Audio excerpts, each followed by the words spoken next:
will go live in 5 seconds. 4, 3, 2, 1.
Well, good afternoon, everybody. On a hot August afternoon, I am sitting here in about 105-degree heat. Luckily, we got a little air conditioning in the building. You are joining me right now for what we call a cup of Joe.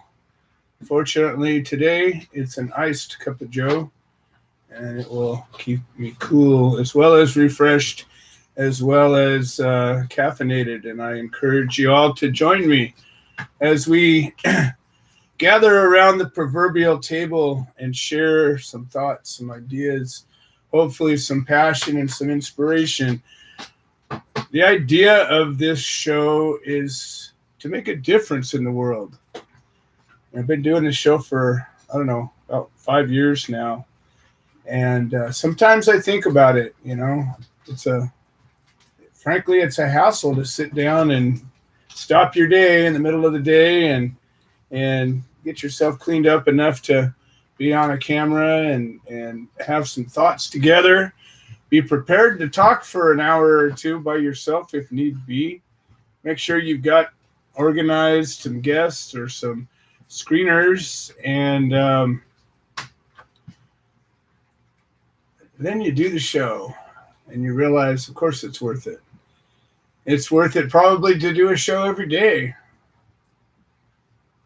We reach people all over the country. We reach people all over the world.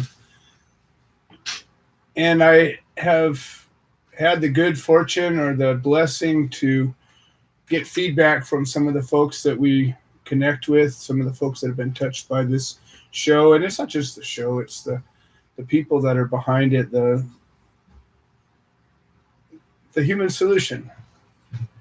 So A Cup of Joe is the name of the show. It's a podcast, meaning we can be a little PG if we needed to. We don't have the 7 words you can't say on radio, although I try to keep it pretty family friendly, as a word is only as valuable as the message it contains. And a lot of people that like to throw around sailor words just for fun lose their impact after a while. And so I try to be impactful when possible. This is a show that is about civil rights, human rights, making a change in the world, learning from those that have done before us, and being there for those in need. And most of the people that come to us in need are people that are fighting the government, for lack of a better word. The government has made it important enough to oppress its own people for their choice to put a plant or a substance of any kind, for that matter, into their own bodies, to grow a plant, to sell a plant, to drive or ship a plant from one place to the next, and all of these things. But that's not all we're about. We've taken on Native American rights. We've taken on disabled folks' rights. We've taken on veterans' rights. And in more than one occasion, we have championed some of those causes. However, many times these causes run into each other. Prohibition is not a cause, it's a symptom. And oppression is the disease behind the symptom. And corruption and oppression are rampant in virtually any place in society where you have power of one individual over another. And as it is, government tends to be that. So when people get elected to offices, they learn that they have certain rights, privileges, and powers, and many times they get persuaded, influenced by others to do certain things that are in those others' best interest, and maybe not in the best interest of the citizens that they're supposed to be representing, and that's where oppression starts to run rampant. However, the power is to the people. The power has always been to the people, and the human solution is all about that power, and it's about educating and supporting, educating those that are being oppressed as well as the oppressors, and supporting those that are in need. One of the things that we educate people about are our rights as citizens as it pertains to the jury, the jury system. And in America and in many of the other democratic, quote unquote, nations, they have a system that is a jury system in which not a magistrate or a judge, but a jury of our peers are given the right and the power to judge the innocence or guilt of their fellow citizens. And this is not by accident, and this is not without intent. And one of the things that many people don't realize is that with this right comes an incredible power. And it actually comes a power that is the same power that a governor might have, with the power to pardon or to free a convicted person, same as the president. And that has to do with, if you've ever sat in a jury or sat in a trial where a jury was sitting, the jury is given instructions. And the instructions are given by the judge, and those instructions are such that the judge would imply very strongly, and sometimes states out loud, that you must do as I say, or you have agreed to do as I say, and these instructions are as I say. And most jurors go along and they say, well, if this, you see this, then you must do that. And it goes on.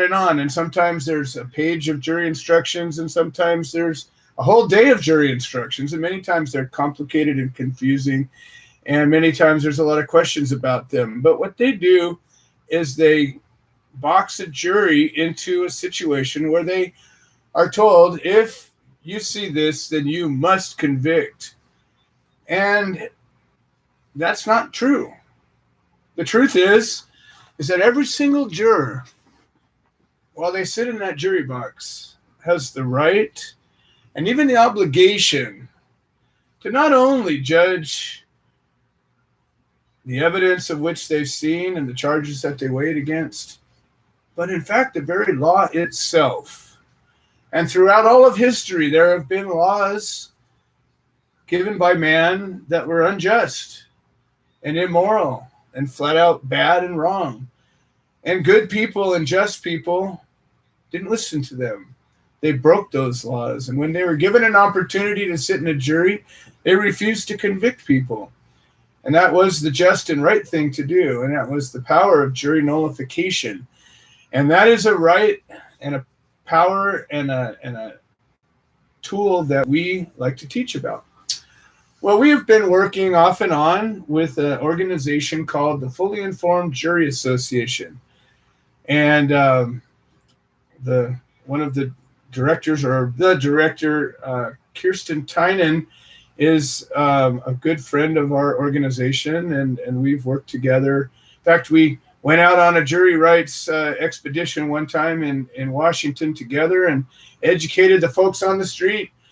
And we got to know each other a little bit. We shot some training videos, and this organization is awesome in a way that is very focused, and they have a single, as far as I understand, a mission to teach people about their rights to use this tool of jury nullification. And they raise money to create printed materials and train people about how to effectively teach people how to be a well-informed juror and to use the powers that you have. And every year they have a Jury Rights Day, and our first guest is Kirsten, and she's going to tell us a little bit about it and see if we can't get some of our folks in our chapters to get involved this year. Kirsten, welcome to the show, and how are you doing? It's been a while since we've had a chance to talk. Wonderful. Thank you for having me on the show. It's always my pleasure. So, a lot has changed with our organization since we first met, and we've grown and shrunk and grown and shrunk and grown again, and we're in a growing cycle once again. And generally what happens is when there are a number of cases in a region, we tend to grow in that area, and so that we're out there to support the people that are fighting these cases, as you well know. And so we're back in a growth cycle, which means the government is in an aggressive cycle again, even though we've got all these legalization measures and laws and whatnot. There's still a lot of people facing charges for cannabis crimes. Now, clearly, that's not the only reason why jury nullification might be used, but it's certainly a good one. Why don't you tell us a little bit about Jury Rights Day? Absolutely. So everyone is invited to join juror rights educators nationwide coming up on the 5th of September in celebration of Jury Rights Day. What Jury Rights Day commemorates is the 1670 trial of two Quakers, one whose name may be more familiar to you than the other, William Penn and William Meade. William Penn being the founder of the colony of Pennsylvania that later became our state of Pennsylvania. They were outside a Quaker meeting house, publicly preaching the Quaker religion at a time when that was forbidden in England, and were arrested for it. But their jurors, some of them, refused to convict them of this clear violation. They were imprisoned, and food and water was withheld from them, as were tobacco and fire, and any sort of hygienic facilities, let's say, were not available to them. And despite that, they stuck to their verdict, refused to convict, and finally were released and were fined for disobeying the judge who had told them they should bring in a guilty verdict. They appealed their convictions and punishment, and a higher court ruled that jurors could not be punished for their verdict. So this was one of the things that established a firm foundation for our right to conscientiously acquit via jury nullification still today. And that is something that you have mentioned is quite relevant and quite popular in the legalization community, and something that we definitely see is one of the things that has helped drive forward that possibility of impending legalization. one of the things that happened during the Prohibition era, when alcohol was prohibited in the United States, is that so many jurors were refusing in some areas to convict their neighbors for victimless alcohol violations, that it simply became embarrassing for the government to try and prosecute these things. It was very difficult to impossible to enforce. And in just 13 years, federal prohibition was repealed. So that's something to think about. We don't have nearly the extensive use of trial by jury today because coercive plea bargains have sort of pushed the citizens' pardon out to the side and instead basically put prosecutors in control, as I'm sure you and your listeners are well familiar with. But because of that, I think it's taken a lot longer. But I think restoring to our community that knowledge of what jurors can do and how they can do it will be one of the ways that we can completely push back against these kinds of abusive and cruel and unnecessary and I haven't got enough words to say how ridiculous it is that it's gone on this long, but all of these sorts of laws punishing peaceful behavior that harms nobody. Well, it's interesting. I have sat in many a jury trial, but you're right. The vast majority, I believe the statistics are in the high 90% of cases are actually settled in a plea deal. And most of what happens is they raise the stakes so high that if you take your case to trial, they threaten you with 10 or 20 times the penalty than if you were to take a plea deal. And usually they dangle a fairly lenient plea deal in front of you, and it's just more than most people can stand. And most people do end up taking a plea deal, but we have always encouraged people to take their own power. I mean, you got to have some stones to do it. And, I speak from experience. I went through an 18-day trial, and was convicted by a jury. The scariest thing in the world ever happened, but because we stood our ground and we were ultimately able to get it overturned. But at the end of the day, I have seen more victories and a few victories that were directly because of a jury nullification. That happened when somebody did actually take their case to trial. And it makes a difference, even though you may not set precedent. What happens is in that courtroom, generally the prosecutors change their tactic.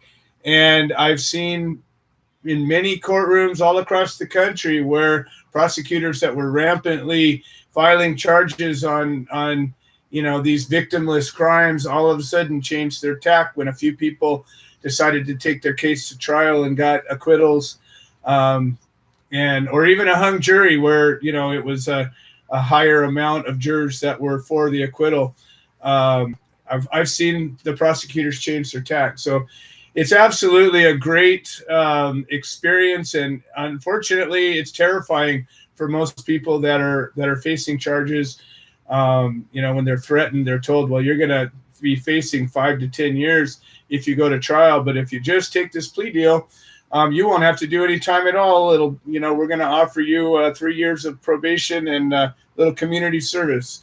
And unfortunately, I think for society, I think most people cave to that, and ultimately, we're not making change as quickly as we need to. So tell us about Jury Rights Day.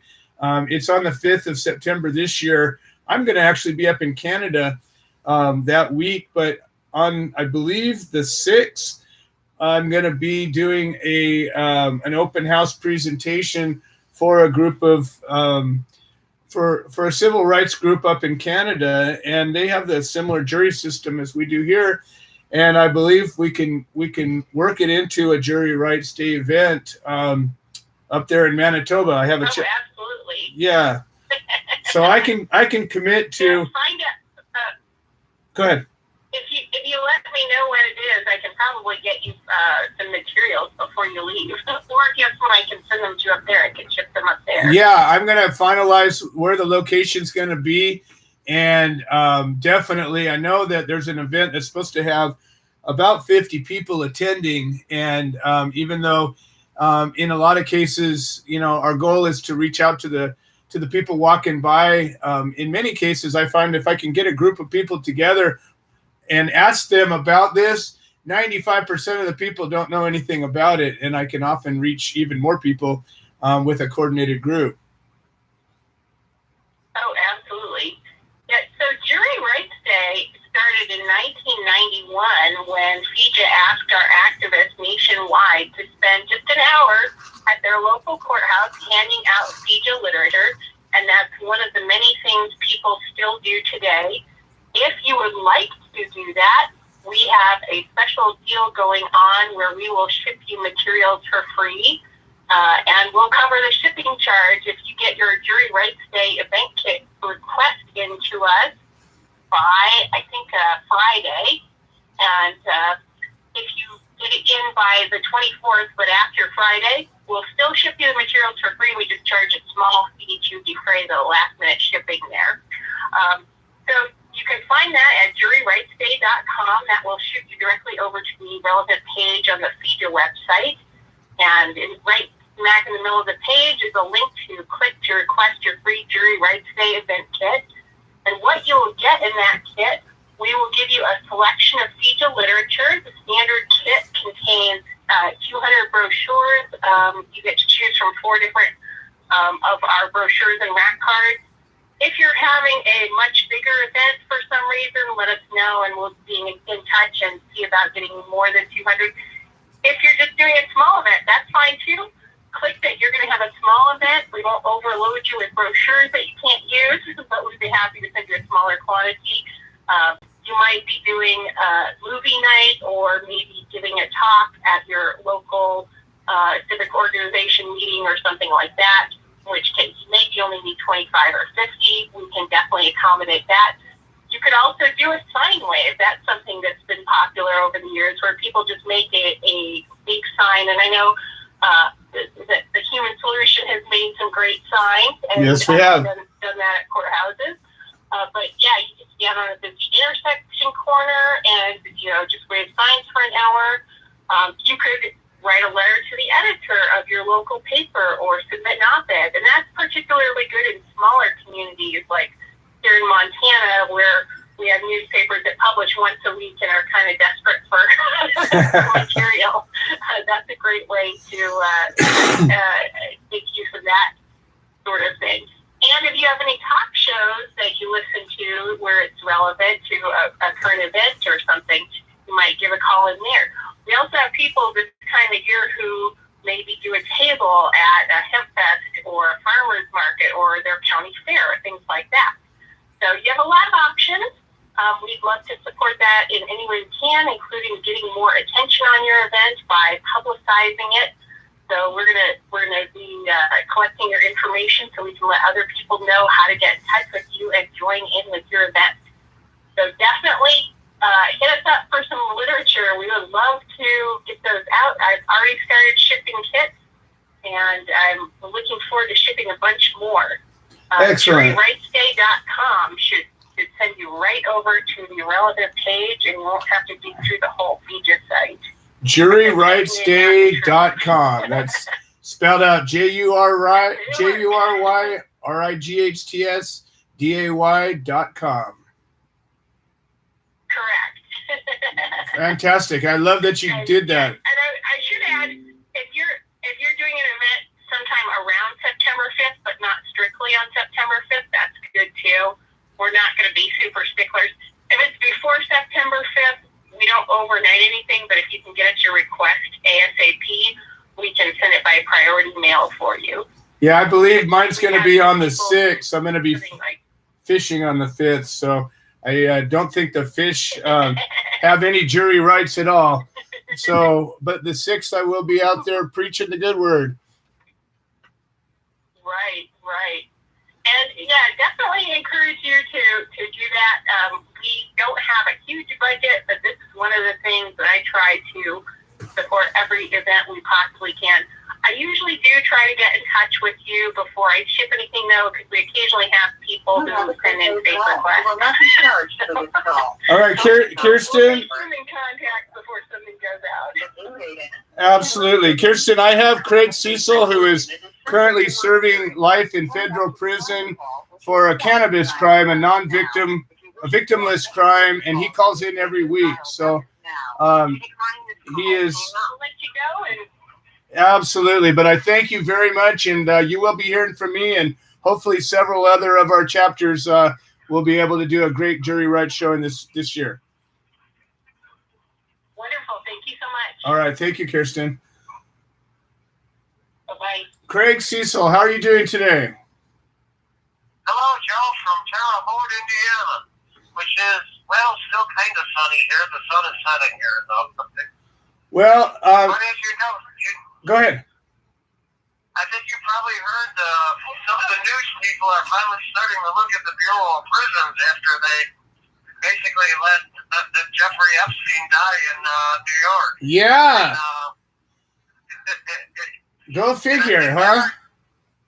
yes, the congressional investigation so far seems to be finding all the things that you and I have been talking about for a number of years now. For a number. I totally agree. Hey, Craig, I want to share a couple of things with you, first of all. And then I've got a lot of new people that have been, this show's actually been growing.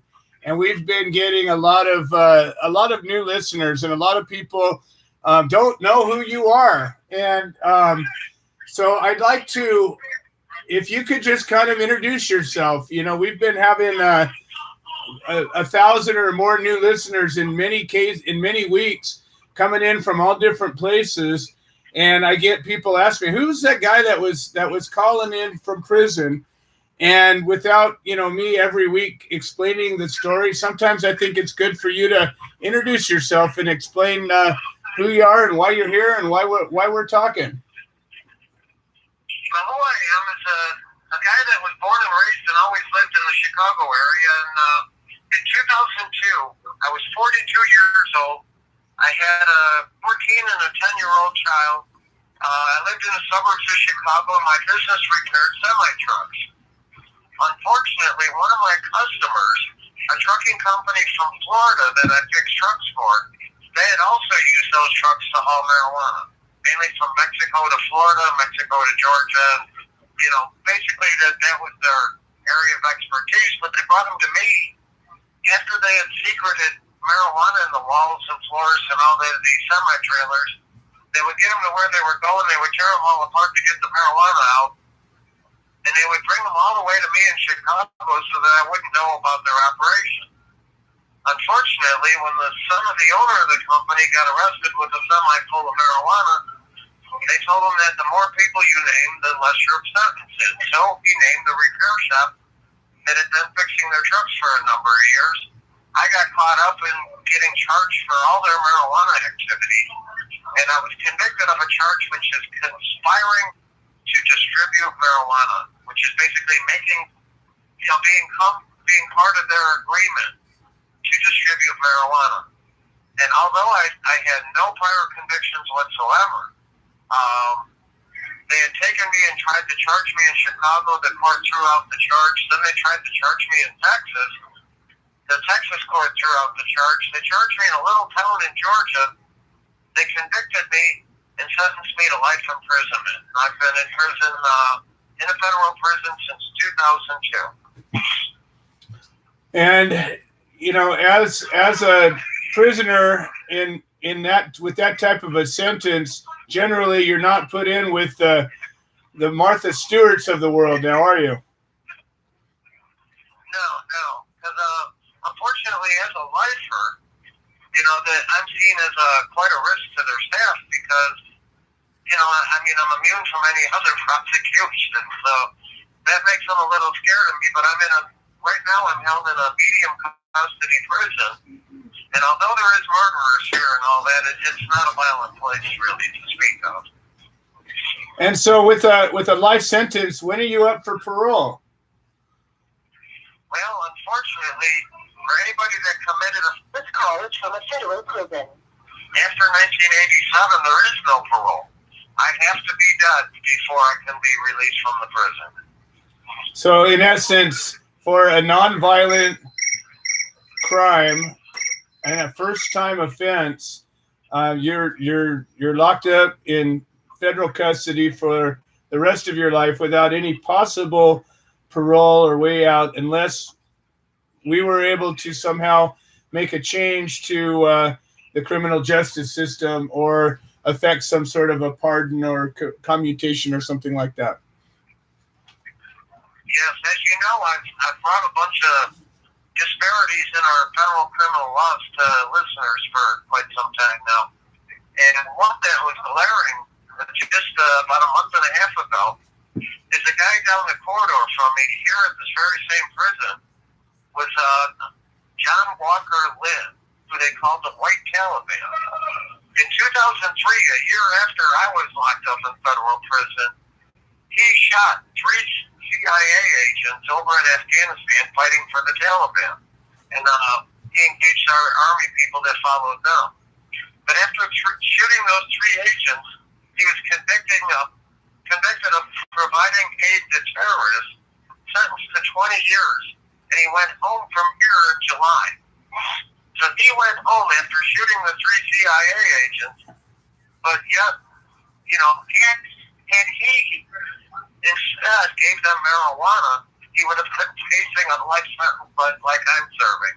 Because there's something wrong with our laws that he goes home after 17 years with good time credits against his 20-year sentence because he shot and killed 3 CIA agents, but yet a marijuana distributor has to do life, meaning all the way until they're dead before they come to prison. Well, and another irony is that as you're being housed in Terre Haute, Indiana, one of the oldest and most dilapidated places in the Bureau of Prisons, that very same state of Indiana allows other people to buy and sell and grow cannabis for their own personal needs and gains. And actually, I'm about 1,000 feet from Illinois, which we're located right on the river that separates Illinois from Indiana. As you know, recreational marijuana is not legal in Illinois as well. Right. So, you know, and again, I just wanted to introduce you to many of our new listeners. People wonder sometimes, you know, what this show's all about and why, you know, I get so passionate about some of the things I talk about, and, you know, why sometimes we just keep hammering away these points, and people say, well, but it's already legal. We're already done. It's already downhill. I said, well, you go tell people like Craig that, because there is no way out for him unless we make one. And that's what this is about. This is about, you know, making those changes, those impossible changes that need to be finished. And that unless somebody cares enough to do it, it isn't going to get done. And it's certainly not going to happen all by itself. And, you know, that's what I wanted to do. Also, the guest that was on just before you called in, she's with a group called the Fully Informed Jury Association. And every year they have a jury rights day. And we've had people in our organization, different chapters, we get information about educating jurors about their rights to nullify a verdict with regards to a bad or immoral or unjust law. And we've gone out to courthouses all over the country. And actually this year I'm going to be up in Canada for it. And I'm going to be doing a jury rights day up in Manitoba, Canada, in a couple of weeks. So that's what she was talking about, was educating people about their rights as jurors and you know, even their obligation as a juror to judge both the evidence before you and the law itself when you're dealing with a human being and their potential freedom or lack thereof. And that should be extended. The federal courts, as a rule, do not allow the jury nullification instruction. But I'm from Chicago, and in 1986, they made handguns illegal in Chicago for virtually everyone. And there was always a case every year where an old woman, somebody broke into her home and tried to attack her or rape her or whatever, and she pulled out an old pistol and shot him. And of course we applaud her for doing that. But instead Chicago arrests her and puts her on trial for having a handgun that are prohibited. Most often when those cases would go to trial, those juries looked at that and said, no, we're not going to find this woman guilty of a crime. And we really need to, extend that to, people that look. This call is from a federal prison. Because, how can this be a crime here? Like, for instance, right here in Indiana where I am, marijuana is a crime, but 1,000 feet from here, recreational marijuana is allowed in Illinois. Now, how can that be in this country? It's just crazy. It's just crazy. And that's, part of what we're making the effort to change. As you know, we're coordinating a walk across America, and we're getting closer and closer to our initial press release. But we have already the support of many civil rights groups, many different activist groups that are eager to participate in this. And, part of this is going to be marching for criminal justice reform. We have a huge disparity between justice and what happens in our court systems and our prison systems. And I'm not saying that there shouldn't be prisons. I'm just saying they shouldn't be used the way they're being used. And our resources, our tax dollars are being used so poorly, and they're not helping the people of our good nation, and they're harming the people of our good nation in a way that it wasn't designed for. And I think that we need to hold our own government accountable. And I think we need to take an audit and start looking at how this is really working and what's really happening. And I believe that it's time for us to start marching and to start drumming a clear message to our elected representatives, and most importantly, our potential elected officials, the candidates. We're going to give an opportunity to speak during our march, and we're going to give them a chance to openly declare their positions regarding such things as criminal justice reform and the notion that we're housing nonviolent first-time offenders without a victim for long sentences including life. It's just unacceptable. So we're going to hold these guys to task, and you watch as this develops, Craig. You're going to be proud. There's probably going to be a group of people marching in earshot of your facility. That's part of our goal, is to arrange a march, even if it's a short leg, to go in front of the federal prisons where we know that there are nonviolent offenders that are serving long sentences, to let them know that we're marching on their behalf as well. Thank you. That makes a difference that the public is aware. The life sentence for marijuana came in an amendment to the Controlled Substance Act in 1986. And at the time, the violent crime rate was just, expanding exponentially every year. And of course, the war on drugs, they blamed all that on drugs. But they found, all the science since has found that all the drug arrests and all that had no effect on violent crime. That they really were not, except maybe in some rare situation, they're not inextricably linked. And so that science is gone, but they haven't went back and fixed the Controlled Substance Act. Make sense out of these laws. Right now, heroin and fentanyl and substances, all the different kind of opioids, are killing thousands of people. But here, those laws are staying the same, and marijuana laws are carrying the same life sentence as a fentanyl sentence. As you know, sentence is Chapo Guzman, and it's pretty hard to compare our offenses, I would think. Yeah, it's crazy, and I think education is the key to this, and holding people accountable. And when we are having conversations with elected candidates or candidates, I don't ever hear those questions being asked, but that's part of our goal with this march is to have rallies and press conferences where we're going to have these guys. Well, there's your second beat, Craig. I'm going to let you finish it up. Oh, I just want to say thank you, especially to all these people that are talking about marching with you and screaming to people about, people in prison, especially in areas where marijuana is legal. And here there's people like me serving life for marijuana, and other people walk into a store and buy it. I mean, these things can't go together, and thank you. Every week, Craig talks for 15 minutes. And, Craig's a friend of mine. I've known him for about 6 years now. And this is generally the time that we talk. We talk off of the show sometimes, but I lose track of time sometimes. Sometimes I take up more time than I should. But I think it's important that all of the new listeners get to know Craig. Because when people wonder why it is that we're out here still fighting to end prohibition when it's legal over here and legal over there, Craig's the voice of why. And so many people like him. Aaron Sandusky is a friend of mine. And I've got a little pin-up thing here from when he was sentenced. And this is Aaron, about 9 years ago.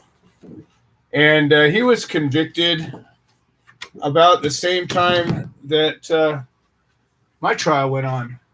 And he was given a 10-year mandatory minimum sentence. And I faced the same if I would have been picked up by the feds, as I had a lot of things in common with his case. And we both did everything we could to be legal in our state, but the federal law doesn't care about the state law. And it was a state that was trying to come after me. I think it's important for everybody to realize these things. We think that everything's just okay, and they're not locking people up anymore. And if they are, well, they were doing something. They must have been doing something. It's not always the case.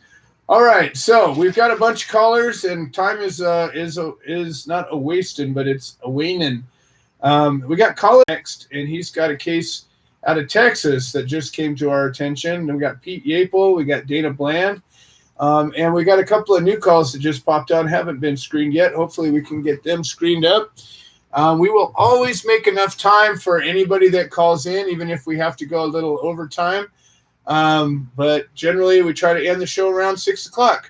If you are listening through any of our live streaming or any other way, and you want to listen on a landline, or you want to join into the show, you got a question, you got something you want to share, all you got to do is pick up your phone and dial 646-929-2495, and you can join the show just like everybody else has. All right, Colin Nesbitt is a new defendant who picked up a case and kind of a crazy scenario. Colin, welcome to the show. Hi, how you doing? Well, I'm doing all right. I'm above ground breathing and currently out of custody. Why don't you tell us a little bit about your situation? My situation is I'm a 100% disabled Iraq war veteran, combat veteran with post-traumatic stress disorder, and I've also had cancer twice, both service connected. I'm sorry to hear that. I was growing cannabis for personal use. It really helped with the PTSD. And I was arrested and charged with possession of marijuana, more than 4 ounces, less than 5 pounds. A state felony charge in Texas. And this had to do with the plants that you were growing, or other cannabis? No, just the plants that I was growing. Yeah. And when they in my own home, when they do this, I've been the victim of of a couple of raids, and I've sat in many courtrooms and watched what they have done and do. And a lot of times when they're growing, when you have plants growing and they come and they seize them, they generally weigh them with the whole plant and a root ball and dirt and the whole deal. And it doesn't matter to me actually how much you had. If you had 2,000 pounds, if you needed 2,000 pounds, and that's how much you should have. It's not a substance that could ever harm anybody. So frankly, from my point of view, it doesn't matter. But when it comes to sentencing and things like that, a lot of times they try to stack it up and make it worse than it actually is. And, it's unfortunate. So tell me about your case, where you're at right now. Have what status are you right now as far as your case goes? Well, as my case goes right now, I have been charged with possession of marijuana, but there has been no indictment made or anything like that. Everything's in limbo right now. They are going to process the plants and process them as if they would be usable products. So they have to dry them, and they're going to cut them off, off the stems and all that stuff, the buds off the stems, and then weigh them, and then I'm assuming I'll get an indictment after that. How long ago did this happen? It's been about 2 weeks. It happened the 1st of August. Okay. And it just tans my hide to hear that they're spending our tax dollars drying and cutting up and weighing your cannabis that shouldn't be helping you, and instead they're using it to try to cause you harm, and it's very upsetting. We do have a number of people in Texas that we're working with right now, that a couple of groups that are very like-minded, and as this progresses, hopefully they decide it's not worth moving forward on. But if they do, I would like it if you could follow up with us as soon as anything happens, and I will bring your case to the attention of some of the folks. Where in Texas are you? I'm in Burleson, Texas. It's Johnson County, Texas. Okay. Well, we have on our website, and I believe you may have already gone to the website, but there's a section of the website that basically says, tell us a little bit about your case, and most importantly, to tell us a little bit about your own situation and where you're at, so that it will help us to organize some local support. Do you have people that you could get to come to court with you? Actually, I do not. I'm because I have PTSD. I'm not really one to go out and make friends. I've been here about 2 years, and I've made just a couple friends. Okay. Since I've been here, so. Well, we will do what we can to rally some locals nearby, and I'll try to figure out if you can get to our website and input kind of your location where you're at. It will help me to, Texas is a big state. I'm from California, and when people say, "Oh, I got a case in California," first thing I got to say is, "Well, whereabouts?" Because I'm over here, and we got about 1,200 miles of coastline, and it's a big chunk of land. So if you can help out, but realize that we're here to help, and that's what we do, and we rally local support, and we'll send you some literature about our organization and the kind of things that we do. Hopefully you can take a minute and peruse our website and see some of the things that we do and who we are and what it's about. Many of us have been through cases. I went through 6 years fighting the government on my own behalf, and I've helped people all over the country and in other countries help to stand up for their own rights. So just realize that that's what we're here to do, is to help, and we care not only about you as a defendant, but as a human, as a veteran, and as a disabled person who's dealing with personal struggles. All of those things together are why we're here to help. Well, I appreciate that very much, and I do have a recommendation. I lived in California myself. I have a physician's recommendation that's still valid in California. Good. I lived in Sacramento for about 5 or 6 years. Okay. Prior to moving Got it. Well, Sacramento is a interesting place, and so is Texas. Anyways, well, Colin, Yes, it is. I encourage you to call in the show. It's the show's every week, and just to give us an update, we have a number of defendants that call in regularly and just give us an update. But please go onto the site and input your case into our section there to do that. And I know you've been in touch with Pete Yapel and continue to do so. And we're going to do what we can to reach out to some of the folks we're working with in Texas to rally up some support for you. All right, I appreciate it. Thank you very much. You bet. All right, Colin Nesbitt from Texas. Again, folks, this is what it's all about. You know, unfortunately, we keep getting case after case after case, and most people, don't stand and fight, but hopefully Colin will decide to stand and fight, and hopefully we can rally enough people to stand with him, and that we can, make that kind of a difference here.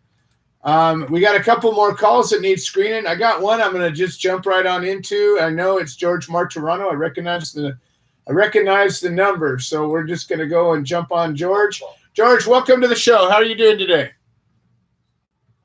Hey, my brother, my California brother, how are you? How's it going out there? Well, we're doing great. We're still supporting people that are fighting cases, and we just got a new defendant out of Texas that just called in, and one after another, we're out there trying to make a difference. Well, here's the situation with all that legality, especially with people, the poor souls still away for the cannabis plant, marijuana. It's a puzzle. It's a puzzle. Now the puzzle's nationwide. Okay, picture this puzzle nationwide. I was fortunate enough, the area I was at, to put the pieces in that portion of the puzzle for me to come home. But the puzzle's still unsolved. It's spread out. So everyone has to be patient. You got to pick up their pieces and fit them where they can. And, we're all frustrated. I deal with it every day with my Hip Hemp Cafe. People think CBDs or marijuana. So we're in a country where things have to take its time, be explained. This administration right now, the Trump signed the prison reform bill. It only addresses nonviolent first offenders. Okay, what about the second or third offender that's been in jail 20 years, and for the last 15 years he has a stellar prison record, been working in the factory. So it's all screwed up. I hope I can get in a position where I can make some changes. We have to have, you can put an animal in the zoo, and that animal, by law, animal rights, that animal has to be observed. And you see that this is where you have him in the cage or the pen, whatever, inside out, that he's progressing, not regressing. Well, we don't have nothing in place for a human being that's been in prison for years. I was in 32 plus years, ladies and gentlemen. There was nothing in place to observe me, to see how I was functioning, what kind of person I was. And all I can do is write about human solutions was a big factor for me coming home. And by writing letters to them and then writing letters to the world. So, you just have to be patient and you have to be intelligent, Joe. Absolutely. And, this week was a rough week because we got 2 or 3 new defendants that came to us looking for help. We got one out of Missouri and one out of Texas, and I believe another one more towards the East Coast. And, some of these states that there's cases coming up are states where they've already passed laws that allow for certain things, but people don't realize that, just because they say you can do one thing doesn't mean that the law enforcement isn't still trying to crack down. In California, we've had more raids than I could ever remember this year, and that's after we passed our recreational law, and they're trying to go after everybody who doesn't have a license now, which is most of the people. So, we got to stay together. We got to work together. We got to stand up for our rights, and we got to support those poor folks who've been victimized, and I don't use the word victim lightly, but if you've been picked up for a cannabis crime, a nonviolent offense, I have to say you've been victimized. So we need to be there for these guys, and we need to make that change. Well, Joe, when they rate a cannabis situation, okay, they know they're not going to be shot at or be killed because they're non-violent people. They're good people. Right. The person has a little growing up with his family.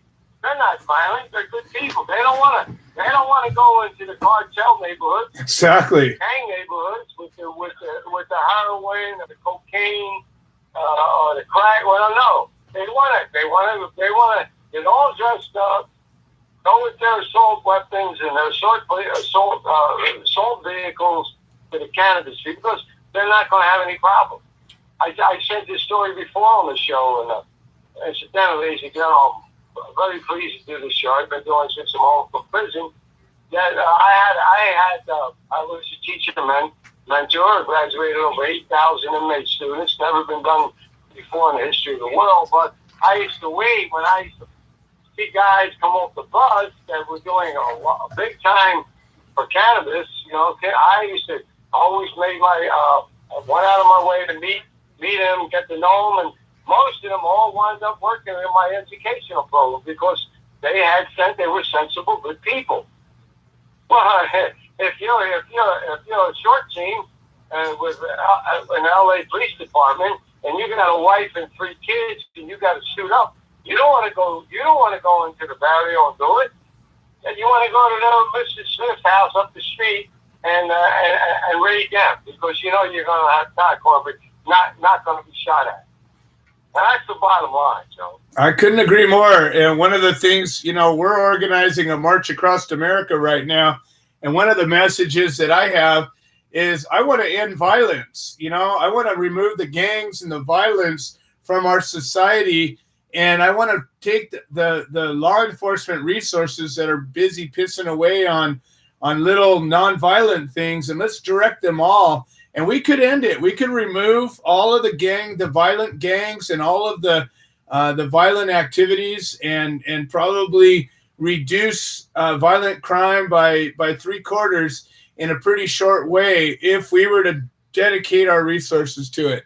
And that's one of the messages we're going to have is, let's start using our resources correctly and let's end the violence and leave some of these nonviolent people alone that are just trying to, exercise their rights. It's interesting, George, and I hate to cut you off, but I just want to say this one thing.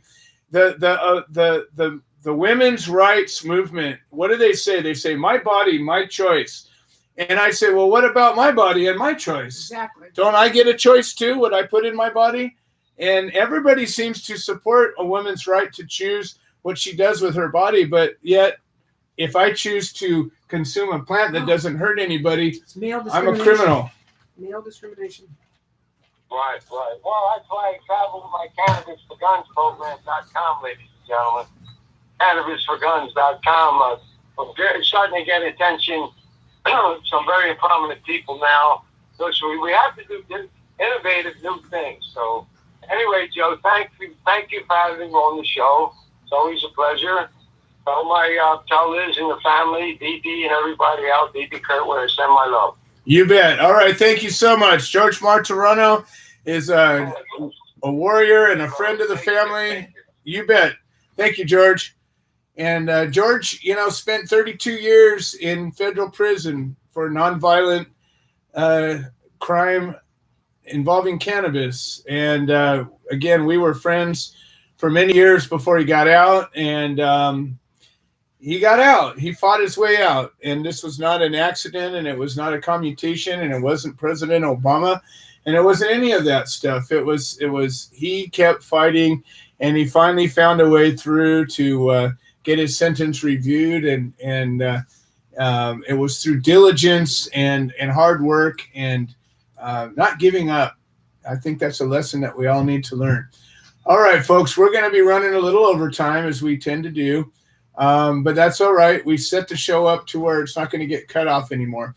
So we have Zach Salazar, who's a defendant from Missouri. We have Tom Corby. We have Jeff Eichen from Washington. We have Dana Bland and Pete Yapel, all still to talk.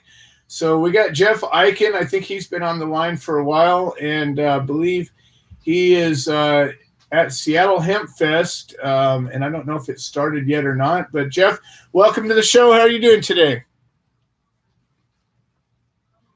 Hooray, how's it going? Going great. I'm above ground breathing and currently out of custody. And I'm just getting ready for Hemp Fest. I leave tomorrow. I'll be with Kristen Floor, Amy Kovac, Betsy Landis, and the gang. We're going to be preparing some incredible goodies for everybody. I have some artwork for sale, and we're getting ready to produce my album, which we're going to print in Sweden on hemp vinyl, everybody. And so it's pretty phenomenal that we found the hemp vinyl people, and we're going to walk the walk. I'm going to Vietnam in October, and we're hand carrying Larry Serban from Los Angeles' hemp fabric to build some suits. So anybody who wants a suit, get in touch with me at lifeversamovie.com. You can find me there or my Facebook, Jeff Eichen, EICHEN, and order a suit. I'll send you the measurement chart, and it's just going to be freaking far out. It's going to be amazing, you know? That's awesome. I would love to have a hemp suit. That would be great. I'll probably sign up for one myself. Yeah, well, we're going to be going in October, and so actually what we're doing also is we're talking to the Herrera company, the hair company, Jack Hair company, to do a limited edition, and we may all go out as good old boys and take 50-pound bags of fabric and look like gangsters and have chains wrapped around our arms, and I'll film the whole thing, and we'll be little gangsters making hemp suits, and we're gonna mess with the dirty cotton industry. I love it. I love it. Well, that's fantastic, and I haven't been to Hemp Fest in a few years, but it's quite an operation, and I certainly hope that you're able to reach a lot of people with your message, and we're just marching together, doing the good work. Well, I'm really proud of you guys for putting the march on. I should drone the whole thing. It'd be really, really far out. We don't have to rent helicopters anymore. So it'd be really fun. Well, it's going to be about 3,000 plus miles of drone footage, so that'll be pretty cool. Well, we'll get a solar drone that never runs out of juice. It runs on cannabis oil. I love it. I love it. That sounds great. Well, Jeff, it's always a pleasure. And why don't you let people know how to get a hold of you if they want to learn more about your work or your movie or any of that stuff? Well, everybody, I'll tell you where my heart is today. Your heart doesn't bleed as much as mine until you went to Michigan like I did 3 weeks ago and went and visited Michael Thompson, who's been in jail for 25 years for 3 pounds. And he hasn't had a visitor in 20 years. And to see him, I wasn't really conscious to give him a hug, but I shook his hand, and it was beautiful, and he was well-cut and well-dressed, laughing, being with me, and the lawyer that drove in from Ohio, Kimberly, and so it was just really an amazing moment. I forgot what it was like actually to be in the moment that I said goodbye to him was when my heart cracked open wider than the Red Sea party. It was just really amazing because I knew that he wasn't coming home, and I was. And so that's when I went to Toledo to be with Bobby and the folks there and do our roundtable. But the whole 3-hour drive, I just kept seeing that movie moment of a person walking backwards and waving goodbye to somebody in jail that's not coming home.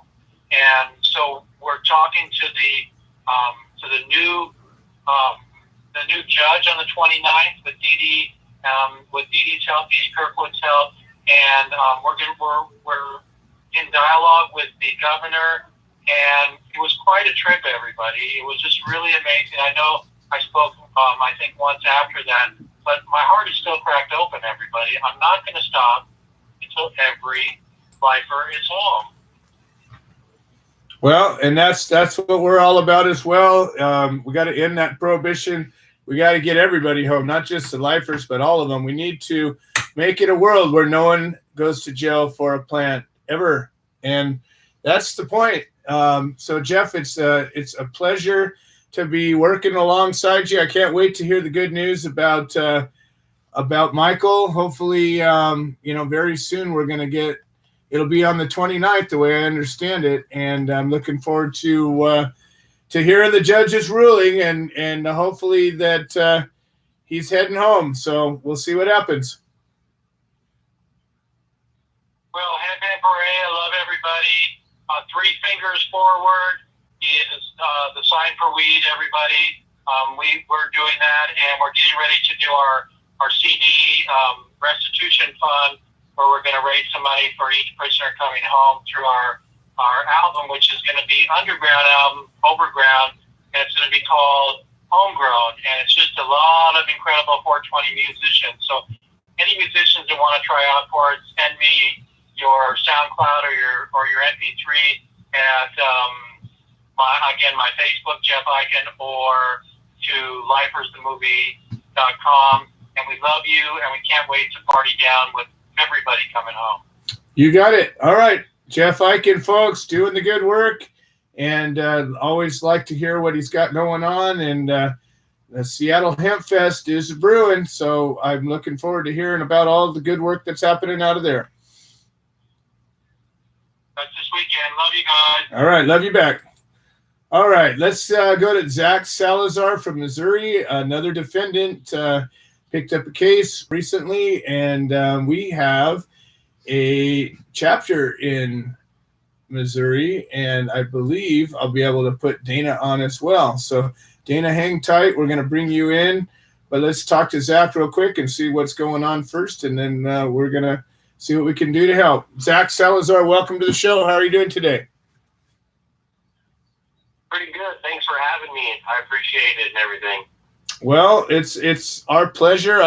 I wish that we didn't have to do this. I wish that we could be fighting for some other civil liberty that's being violated. But the truth is, this is such an egregious one that people are being persecuted and prosecuted for choosing to use a plant is just completely unfathomable and unacceptable. And I've been on both sides of this coin, and I've been persecuted and prosecuted and raided and jailed and all of that. And I stood and fought, and people stood alongside me and fought with me.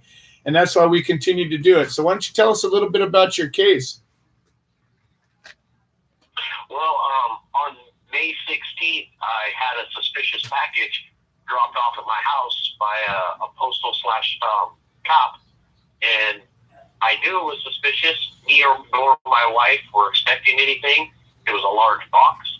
I tried to deny it to the post lady, cop lady, and she didn't know what to do. She told me, I don't know what to do. You're going to have to take this. And I said, well, I'm refusing it. I don't want it. At that point, I refused it about 8 times. And she told me she didn't know what to do with it. So she ran back to her post truck, drove off incredibly fast. And within 5 minutes, I had the sheriff's banging on my door. And I left the package at the front door, didn't open it. It was addressed to my wife. They came in my house. They shot my dog 6 times. They handcuffed me, took me outside while I was asking them what was going on and why they were at my house. I had the detective kick me again in the back and knock me back on the ground. And one of the officers said, hey, he's cuffed already. So he stopped being aggressive with me. They picked me back up. They took me to the jail, put me on a 24-hour hold. told me I was being, he came in there and talked to me and asked me about some money I had at my house because I'm my dad's caretaker. He's got dementia, so I take care of my elderly father. It was about $230, and I would draw money for him every month so I can get to him a little bit at a time so he doesn't lose it. And they told me they were charging me with a Class C distribution charge for the money they found and what they found in the box, and gave me a $50,000 bond. They denied me my insulin while I was in there. It's kind of been just a wreck, the whole process, you know, kind of degrading. I really don't know what to say. This county I live in is just really corrupt. What county are you in? Montauk County in Missouri, right in the middle of Missouri. Okay. Well, what I'm going to do is we have a chapter of the Human Solution International in Missouri, and Dana and Suzanne are the chapter coordinators, and this is they just got done fighting a case that was ridiculous as well, and they're no stranger to the fight, and they're good folks. And I'm going to put Dana's on the line right now, so I'm going to bring him up too, so we can all have this conversation together. And all I can say is I believe you're in good hands. Give me 1 second here. Okay. Dana, you are live on the air with Zach Salazar. I'm assuming that you heard his story. Are you familiar with the county that he's in? I haven't. I've been up in that area a lot in the past, but yeah, what he's talking about, it's happened like that all over this state. And I mean, the people, the sheriffs go in and they shoot their dogs and everything else like that. That happened right here in Berry County. And yeah, I've been talking to Zach, and we had him on the show last night too. Oh, good. But yeah, it's a really bad case. Well, the good news is you guys are no stranger to the fight, and you know how important it is to stand up, and you also know that it doesn't sound like they have a case at all. If there's no evidence linking Zach's wife to this package other than a name that's on there, you know, $200 and a big old box of cannabis don't have anything to do with each other, and there's no way to link the two. It just seems like they're grasping at straws. But meanwhile, that doesn't change the fact of the severity of the charges and the harrowing effect that this has on people. I can imagine my dog being shot. I was raided twice, and both times, you know, they drew guns on my dog, but they didn't shoot him. They maced one of my dogs, and that was horrible enough. But wow. Yeah, but it's a horror story, and people who haven't been through it, you can't imagine it. It's you know, it's like having an army come at you. Yeah, I mean, these guys they're all jacked up on testosterone, and they're all suited up in body armor, and they've got their faces all covered up, and they got their big old guns staring down at you, and they're just tearing your place up, and they're looking for what they think is going to be some kind of a treasure. You know, they think that they're going to find some kind of a smoking gun, you know, and most of the time there's nothing like that. It sounds like there was some kind of a setup, and I just don't understand what it is or what it might have been, but it's something about it doesn't. They're mad. I beat my last case on them, and they're mad. I beat my last case in January on them that they were trying to get me for 5 years, and they don't like me. My wife sued the task force over the last case and won, so they don't like me much here in this county. What was that? What was the other case about?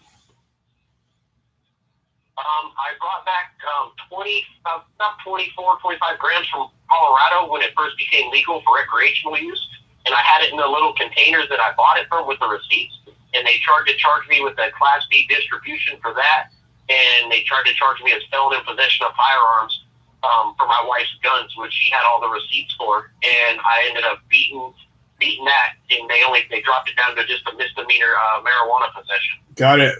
And they gave my wife her guns back and everything, and they were supposed to give me back my bond money, but they never have. They every time I go to try to get it from the courts, they call the cops on me. Yeah, it sounds like a small town, personal beef, and unfortunately, that's the worst place to be in, because you got government officials that are acting like high school kids, and they've got a lot of power to cause you harm, and it's a difficult task to stand and fight. But I know that Dana, and we've got some other folks in the area that we're going to bring to bear as needed, and we're all about educating and supporting, and we're here to help you any way that we can. So the fact that you're already in touch with Dana is great, and that's your first step, is right there, is connect yourself to a local chapter. And I appreciate it, and thank you guys for allowing me to call in and listen to my story. Absolutely. Well, thank you. Because nobody else will. I've tried to contact the news, and like I said, it is a small community. It's 3,300 people, and all these people grew up around here, and nobody wants to listen. Well, that's all about to change, and we've connected with many news agencies, and sometimes as needed, we put together press releases, and we attack these things head on. So if you're willing to stand and fight, you got some good allies standing with you now. And that's what this is all about, is standing up for our rights and the rights of our fellow man. So Mike says he might be real close to them. Okay, well, it looks like we may have some. I've got PTSD and type 1 diabetes, so yes, I am willing. I'm tired of being bullied by these people. We got some folks that say that they're pretty near where you are, and so hang tight. Call in regularly if you want to. Go onto our website, thsintl.org, and enter the details about your case so that we can have it on file. And that way, as people are coming to us and willing to show support, we have places to direct them, and that'll be real helpful. So Dana can help you get over there if you need to. So excellent. Well, thank you, Zach. And Dana, stay on the line. I'm going to give you a chance to talk as well. And Zach, I welcome you to stay on and listen to the rest of the show. All right. Thank you, guys. You betcha. All right. Zach Salazar, second defendant to share their story today. And, it just breaks my heart to keep hearing these stories, but it's what we're all about, is standing and fighting and making a difference. And that's what we're going to continue doing. So Dana, you're still on the air. Did you have anything else you wanted to share with us? Yeah, I'm already, we're teaching him right now the Constitution and getting him on the computer to learn his rights and everything. That's the first step. Good. And, it's a big mess. It's like that all over the place. Well, but you know what? You're no stranger to the fight, and it's a little bit easier being on this side of it when you're helping somebody else instead of having to help yourself and your wife at the same time. So, it's good that you're there and you're standing tall, and you're gonna be able to share, your experience and mostly just, sharing your brotherhood. That you guys are there, and we've got Mike and Sarah up in Kansas that are not too far away. It sounds like, and hopefully we've got Dolores and some of the others, and hopefully we're going to be able to gather everybody together so that we'll be able to show the support for these guys as needed. Yeah, and we're getting ready for that walk. I walked 2.5 miles today, and if anybody knew my health, I love it. Miracle. So. I love it. Well, we're going to have a lot of miles to be marching, so it's time to get those legs in shape, and we're going to be it'll be before you know it that we're going to be all marching together. It's going to be great. Awesome, Dana. Well, it's a pleasure always to have you join the show. And if anybody's in the Missouri area and wants to get involved with the Human Solution International, how do they get a hold of you? Okay, they can get a hold of me on my wife here on Facebook, and we are the Hope for Change in the End of Prohibition Missouri chapter, and my phone number is 417-847-7974. Beautiful. Thank you so much, Dina and Suzanne, and Hope for Change in the End of Prohibition chapter of the Human Solution in Missouri. And you should either today or tomorrow have received your chapter certificate, and I would love to see a picture of that once you guys get it. Yeah, no problem. I will. Excellent. All right. We'll talk to you soon. All right. Let's see. We've still got Pete Yapel. We got Tom Corby, and we got Connie Kohler from Israel on the line as well. So we're going to do Pete and then Connie, and then Tom generally closes the show up. Let's see where we're at. Like Hana. Okay. Well, we'll. It's all good. All I can go by is It's what all it says. good. It's all Anyways, if I get your name wrong, you can please correct me, and we do the best we can. Pete Yapel, Solidarity Over Separation, New York, and his lovely wife Helen. Welcome to the show. How are you guys doing today? Yeah, we're getting ready for Woodstock 50 this weekend, so I thought that was canceled. I just said it. it's pretty mellow at the house tonight. Honestly, man, it's really mellow here tonight. Helen's been working. I've been listening. I am actually adding to the Solidarity Over Separation page on our website and implementing all of the Cup of Joe episodes onto my website. Awesome. Woohoo! Yeah, that way just more places for people to see in here. Hey, listen, it was great listening tonight. It was kind of like listening to my show last night with some of the guests on. I'm glad that Colin got to call in. I had spent a lot of time with him, talking to him today, and his story's pretty messed up. Even how he got, busted. But I'll let him tell that at his time. But in his time, it's not up to me to do that. But we're here to help him. And I told him, he can, like I said, he can reach out to me at any time. I'll talk to him at any time. He seems to need to talk right now, which is, something I'm willing to listen. But great always to hear George call in. Glad he's free and walking. And man, if anybody's going to do great things for the community, it will be George Monterano. He's a class act. As you are too, Joe, you know that. We praise you in our home, and everybody that works there in that home of yours, and especially Liz too, because we know she really, truly keeps everybody in line. But we're doing well. The guys are doing well. I'm working and trying to build everything towards this walk that we've been talking about, and it's incredible the amount of people are reaching out to me daily, and not just people, groups, and I'm not just talking Facebook groups, I'm talking actual people now that are hemp organizations and this, that, and the other thing, and it's fantastic that they are and that they're listening. And let me just say, I guess the resounding cry we can put out to everybody and say, please join us is that, again, it's about every single one of us, man. And if we can, I don't care why you fight for plant freedom. I don't care. I really, truly don't. I don't even care if you don't fight for the freedom of the plant. You just want to be able to use CBD and THC freely in your state without any persecution. Or you just want to grow a plant because it looks pretty. But my point is that I don't care why you're doing it. It's for everybody. We all need to get involved, and it affects us all. So if we put our reasons why we fight for this aside, within us, I'm talking about, our reasons need to be voiced, but not within us, because that's what normally makes this movement fight amongst itself. Egos and, oh no, my thoughts on this are right, and mine aren't. Well, listen, all of our thoughts are right, because we just want the plant free. So let's drop egos, let's drop vendettas, let's work together and show that we can come together and we can be that America that we're saying we want to see come back. So I just implore everybody I talked to along this, and actually I talked to a couple people that did get into a tip this week, on Facebook, and it was just a silly thing. but everybody's willing to say, well, that's fine. It was a silly chip on Facebook. Let's get the job done, because that's what we need to get done.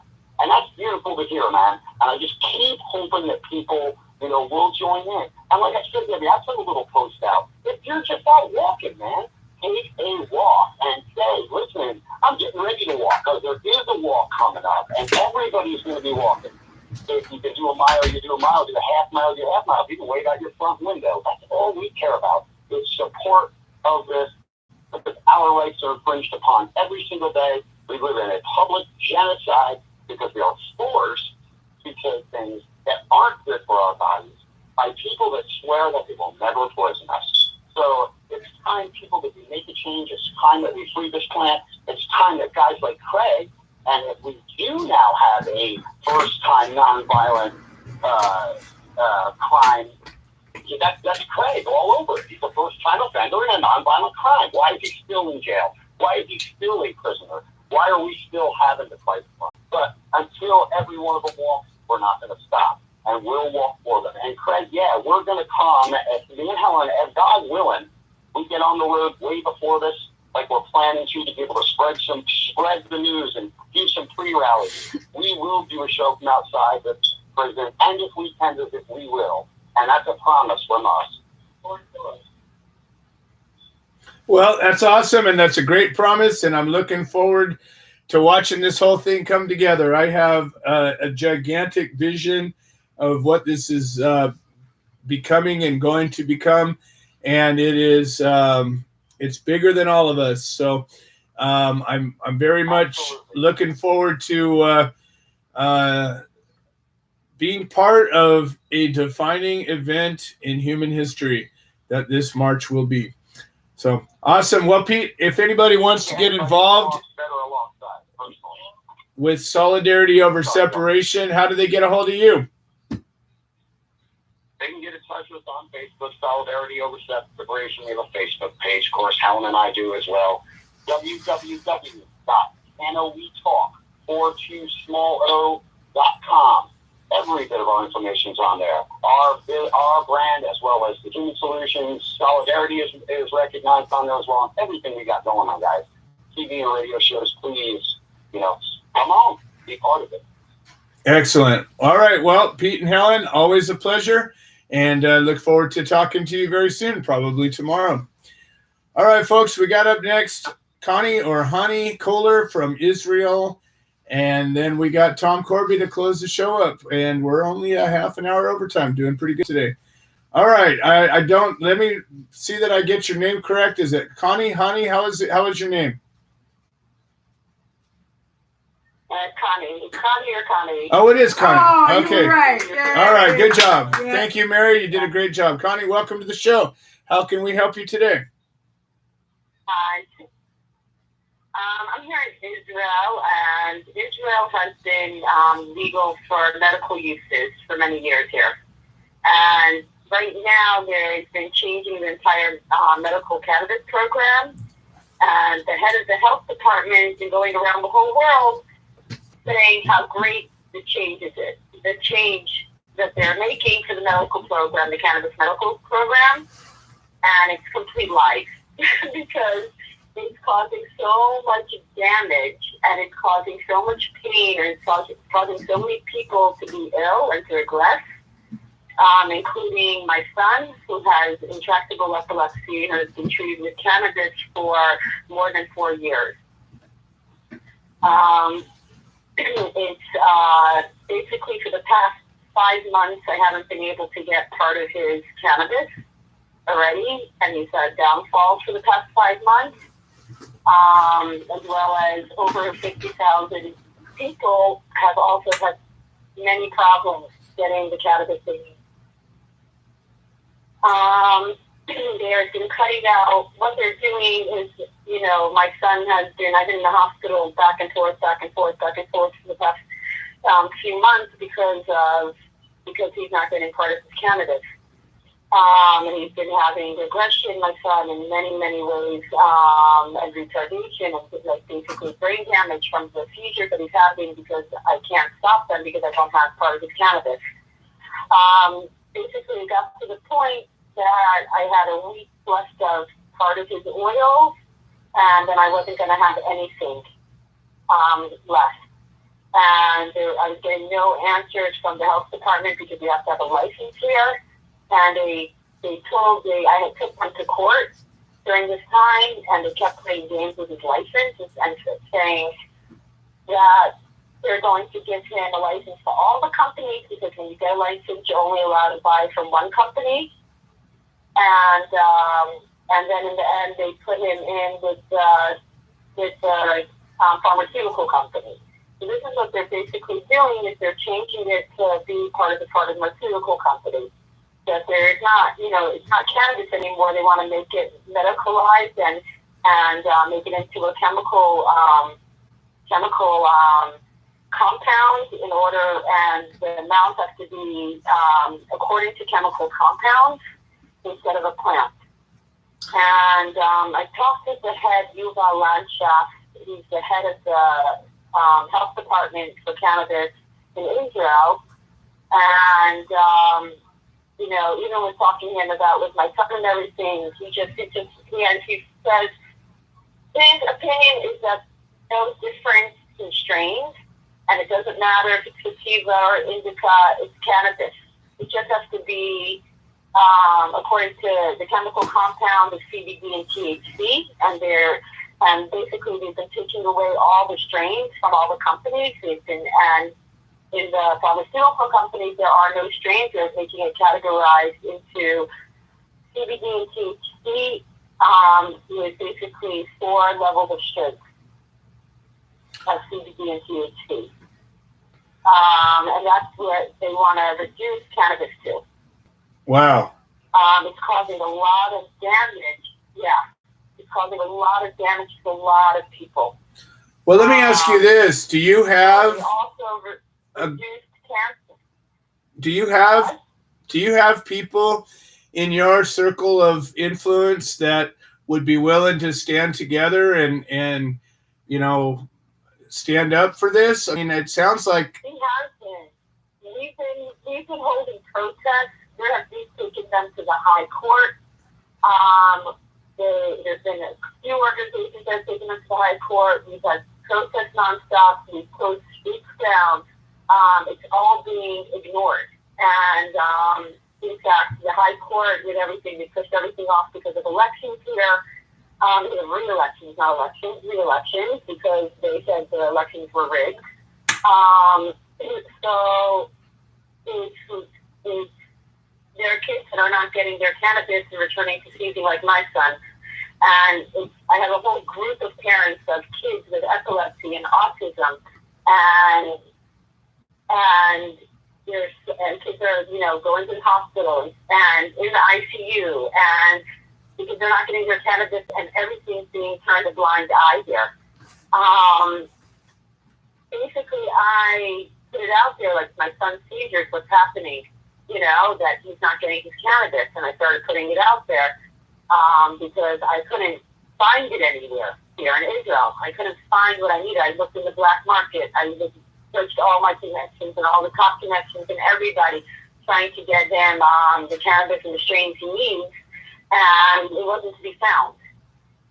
Finally, when it went out into the news on Monday, the news themselves went around the entire Israel collecting cannabis for my son. Yay! Awesome. Yeah. Wow. Now, it was really awesome. It was really a miracle. But I want to tell you something. They were through the entire Israel for the strains that my son, that they have here, that my son needs. They have lots of strains that work for him in the States, so they are so limited to the strains here that they have. So they were able to get him about enough cannabis for a month to 2 months. Wow. That would last him a month to 2 months. Well, it looks And like that's from the whole of Israel. we got to keep pushing. But you guys have to understand, there's over 1,500 kids in my son's company that we were a part of, and they're closing the company by the end of September. Wow. without another solution, because other companies don't have the oils that the kids are using for epilepsy. They don't have the strains the kids have been using. Also, they're also cutting them all out. They're not being, they just cut out all the different strains and the things that have been working for, that they produce, they made, especially for kids with epilepsy. They're cutting them out. So there won't be any oil for kids for epilepsy here. After all these years that they developed amazing strains for epilepsy that really work well, they want to take it away. And it's all the pharmaceutical company. In the meetings that we were making the decisions of what happens with the medical cannabis, the pharmaceutical company here were the ones making the decisions. Well, you know, it's... The head of the health department has a lot of stocks in the pharmaceutical company's cannabis. Yeah, that's not surprising. So personal interest in gain, and he's making a lot of new rules, right and left, to benefit himself. In court, including the new law saying that any other company that's open, they have to give the pharmaceutical company 10% of their products without pay. Wow. Give it to them for free, because there's a shortage. And in order to deal with the shortage of cannabis here in Israel, but really there was no shortage. A few months ago, they opened up deportation that they could sell out of Israel, and with that, all of a sudden, there's no cannabis to be found in Israel. There was no flowers. There was no in Israel. There was no bud in Israel. And all the patients here have been without bud, and they're saying, oh, there's a shortage now. And they're selling it all out. And on top of it, the companies we've been getting bags of weed with mold in it, filled with high levels of pesticides, without flushing it, it's horrible. And it's even worse with the pharmaceutical company. It's not even cannabis anymore. Like, if you smoke the cannabis, you would think it's nice. It's like, I would be scared to give my child anything from the pharmaceutical company, even as it is, because if you smoke anything from them or take something from them, it's literally like nice guy. You feel like you're a nice guy. You do not, it's a short, lasting. It doesn't last as long. It doesn't feel the same as cannabis. And there's, what's going on is very, very, very, very fishy. But the effect it's having here is there's a lot of people who are resenting. There's people who have had cancer, who are in remission because of cannabis, who are going back to having cancer again. They cut down, one of the rules he made was that anybody with cancer can only get up to 60 grams of cannabis. Now, the people here were making, by themselves, rapeseed oil. They're making it themselves, and there's been a lot of people, helping each other out, teaching each other how to make rapeseed oil, going to people who are sick and making rapeseed oil for them. There's one person that was doing that, and they arrested him for going and making rapeseed oil for other people that were sick, for cancer patients. And they arrested him, and they're trying him, and he's still, he's out of jail now, but they're still trying him in court. And in fact, for me, I ended up growing for my son. And the police came and raided my house and took the plants when I was in the hospital with him.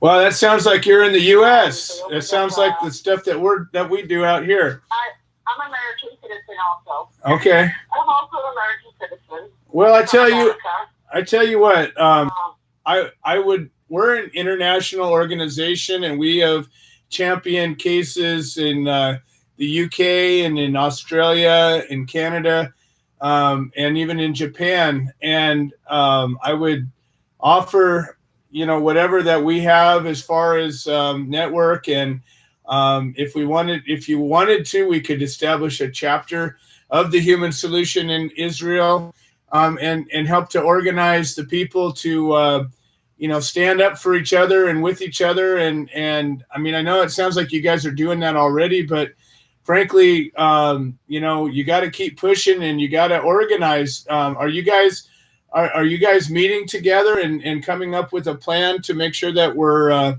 networking our resources? Well, right now,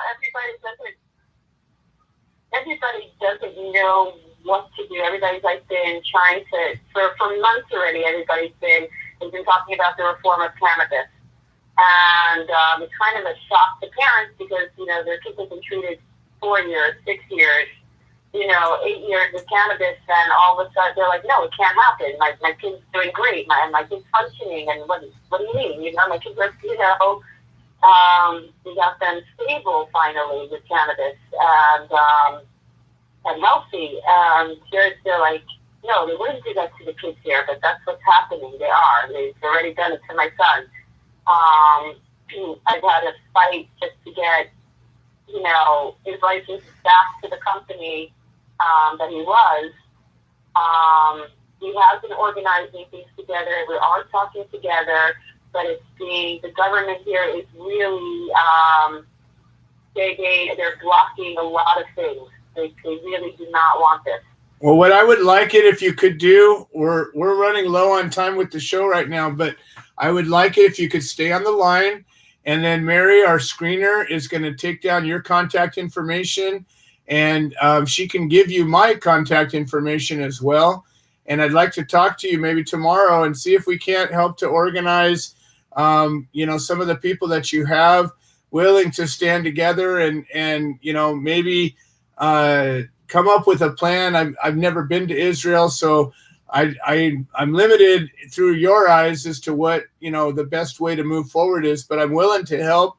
I've organized people in many different places, many different countries, and people are people wherever you go. So my guess is that we can come up with a plan to help to bring everybody together and to start sharing these resources and come up with maybe a viable way to make the change needed, or to come up with a way around it. One of the two or both. So if you could stay on the line. Well, one of the problems is that. Go ahead. One of the problems quickly here is that the head, Yuval Landschaft, has been making laws single-handedly. So one of the new laws that has been implemented is that if you have a license for cannabis, you can't have a license to drive. That's crazy. That's one of the new laws that, Yeah, that makes no sense. You're not allowed to have a license to drive. They take away your driving license. Well, the other, he's been implementing a lot of new laws just for his own benefit. Well, it sounds like we need to gather the people together and stand up in a unified voice and start bringing the media into this. And I again offer our organization in any way that we can help. So if you want to, if you, like I said, if you can stay on the line, and Mary can get your information, and sure, I'll be happy to. Yeah, and then we can talk some more about this tomorrow, and hopefully be able to. So basically, I have till September, like the end of September, that I'll be able to get my son on cannabis right now, and with the help of other people, and I have a little bit more time, like October. But if things don't change here, I'm going to have to pick up and move in order for my son to live. Well, it sounds like it's time to make some change. Yeah, definitely sounds like it's time to make some change. So that's what we're all about. And, like I said, stay on the line, and Mary will get your information and give you mine. And let's talk some more tomorrow so that we can come up with a plan. And as I understand more, I can help to help to organize something that might help out. Thank you so much. All right. You bet. Thank you so much, Connie from Israel. And, this is when we talk about the Human Solution International, this is a worldwide issue. This is not just a U.S. issue. We're here in the U.S. Mary, if you could get Connie's information, and that way I can connect with her and please feel free to give her mine as well. All right, we've got Tom Corby to finish up the show, and okay, there we go. Perfect. Tom Corby, welcome to the show. You're the last one up, and how are you doing today? Thank you, Joe, and always Mary, Lisa, Becca, with all on the phone ball, all together, and prohibition. We all are people. No one should go to jail for a sacred plant. Just to go and visit the Healing Solution International, who always has banned prohibition to deschedule cannabis, no schedule. When we talk about doctor's recommendation, and then coming in and taking our plants. That's what I was going to talk about today. Is we had a clinic here last week with Sue and our new doctor Malabeth. Boy, a couple of the new patients. With evening, I had mentioned the human solution, and I gave them a brochure, and they liked that. And I said, if you ever have a case where you feel it's out of line, let us know. But Randy said, Teresa, we do have one. Our friend Terry, up here, just not up on the way to Berry Creek, up on 162. What actually happened is they're really out of line here. They were both scripted, I believe, him and his wife, there's not a case unless somebody complained. Well, guess who complained? The gal that works for him started using methamphetamine. So he released her and let her go. Well, she got vindictive and she turned him in. And I wouldn't want that rat's karma. They only had 14 plants. They come in and they weren't friendly at all. They came in and they said, you either take these plants down or it's $1,000 a day. And, well, Gary didn't know what to say. So he said, oh, well, he didn't want to make any fuss. So he said, oh, I guess go ahead. In the first place, when I told him, and we're starting to work this case with him, because they had no right to take any more than 6. Because we are about 6 plants under AUMA in California, one of the good sides of it. So what do we do in every case?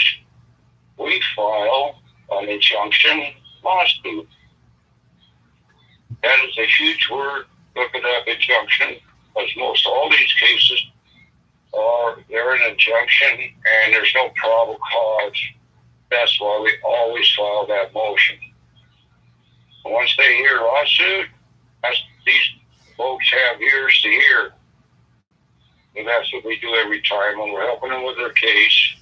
I'm glad he's taking them on because they were really out of line here. And can you imagine this complaint ready to the Wakefield fever, and he's on methamphetamine, what kind of witness we have here. So that's what we do. It's what everything had always come with the injunction lawsuit. That's what gets the bacon.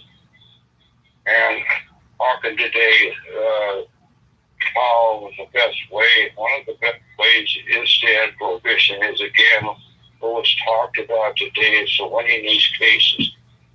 Every time we win a case like ours, like Joe's, like Franklin today, Franklin, hello. Hey, Joe, everybody. Hey, Frank, what's shaking? Well, it's another day in the land of Oz up there. Every time we win a case, have cases dismissed or acquitted, just set the precedent.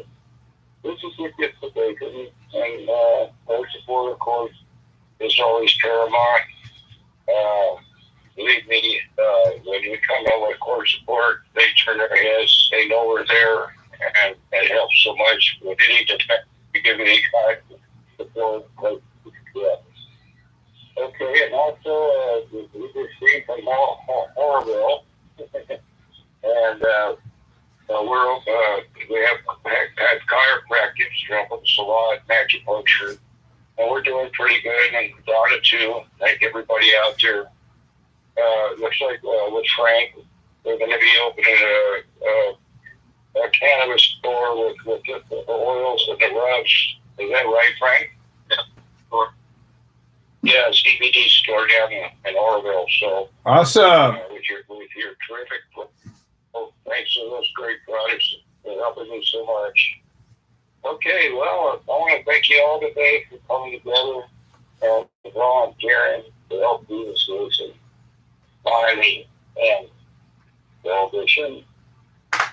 And why is cannabis, even in any schedule, because always, as always, follow the money. They're all making money on it. Thank you all today. Yeah. Awesome. Well, thank you so much, Tom. And I want to thank everybody who was part of the show. And remember, this show is all about making the changes that we need to see in the world. And you know what? We can do it.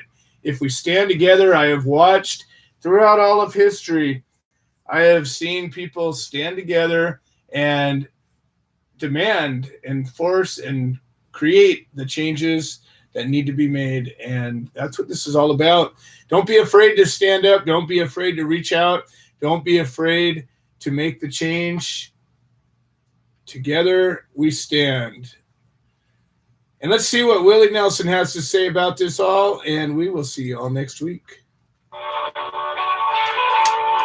I'm Willie Nelson, and the Willie Nelson Teapot Party and I endorse the human solution, supporting cannabis prisoners because no one should go to jail for a plant.